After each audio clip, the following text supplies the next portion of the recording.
Long before the push to wear masks, if the wind blows the right direction, many residents in and around Scribner, Nebraska have often covered their noses. It's not very nice to walk out of the building here and get hit in the face with that smell. We are all farmers and part of the farming community, so it is expected somewhat. It's just been really strong lately. And odor in town is a big subject at the library and City Hall next door. it's frustrating for a lot of people not being able to go outside when it smells bad enough. Scribner City Attorney sent Dodge County a complaint letter about 60 tons of corn milling byproducts being stored at the old air base south of town. The gypsum and biomass hauled to area farm fields to be spread out as fertilizer. As you can see, I'm standing in the middle of the country, but many who live in and around Scribner say that byproduct being dumped here doesn't have your typical ag smell. Eric Hansen raises goats and hogs less than a quarter mile from the storage site. There's a very distinct smell to it. It's a non-ag smell. We are in the agronomy area, but it's not an agronomy thing. Environmental Land Management manages the byproduct storage and spreading, and in a recent letter to Dodge County states, we will be conducting an odor study. A neighbor who is a native of New Zealand says he's never had to breathe this kind of air before. If you're in the basement of my house now, you'd still smell it from yesterday. It just gets into your clothes, it gets into your hair, it gets everywhere. The company letter states recycling valuable food byproducts resulted in many local farmers saving on fertilizer costs when every dollar counts. These people have had a number of years of taking the benefits from it, and so it just ran its course. Neighbors say countless days forced to breathe the odor doesn't pass the smell test. Enough is enough with the smell and the flies. On your side near Scribner, McK, 6 News. Tons of corn milling byproducts stockpiled by the old Scribner Air Base.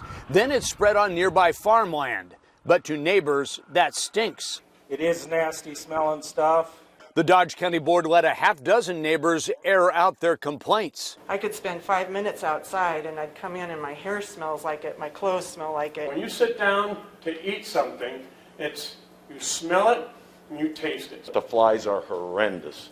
Environmental Land Management Director Nate Hansen sent the board a message that he's COVID quarantined. He apologizes. He would have liked to have been here to address the matter. But the board isn't waiting on the company and appointed a committee to look for answers. Consider possible action that the board could take legally, work with the county attorney's office to address this. And the stockpile operator is being notified to show up at the next board meeting. It's not just flies and odor that are raising concern, but also a county commissioner says he's concerned about the condition of county roads.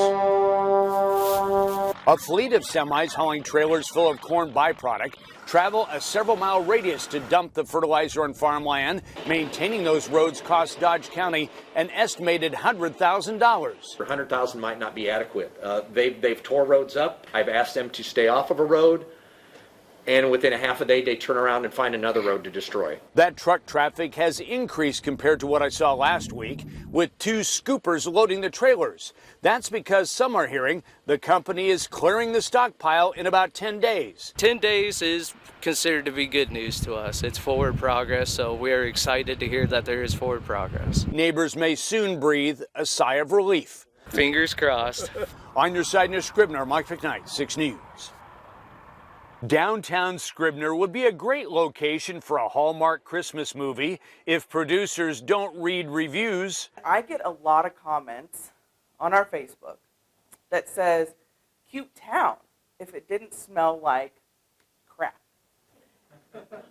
Except they use a different word. For about 4 years, an ethanol from corn byproduct has been stockpiled near the old Scribner Air Base. In a letter to the Dodge County Board, Environmental Land Management states there will no longer be any material stored there. While those smelly mounds of grain byproduct fertilizer are gone, they can't come back for 90 days because of action taken today by the Dodge County Board. No non-animal waste can be stockpiled in Dodge County during the moratorium, while zoning laws are written to control issues like odor and flies. I think we have a lot of information in front of us that tells us we need to stop this. We should have stopped it before, but we didn't. The farmer who leased the land to the fertilizer stockpile operator sees both sides of the controversy. It's a great fertilizer. Production off of the ground that has had that is wonderful. Have they handled it all right? Nah, they haven't. Transporting the natural fertilizer to farm fields caused a surge of truck traffic on county roads. But now it's a lonely drive through the countryside. This is the way it's supposed to be. It's quiet, you know, I can hear a tractor and, personal vehicles and not 20 trucks an hour. The environmental land management letter states that we do not intend to stockpile any biomass, the odor-causing material, at the Scribner Air Base going forward. We should continue to help the farmers in every way we can, but it can't be at the expense of the citizens. Until regulations are adopted in the next 3 months, an air of skepticism will linger over whether the Smelly fertilizer stockpile might return or this is the operator's last gasp in Dodge County. On your side in Scribner, Mike McKnight, 6 News.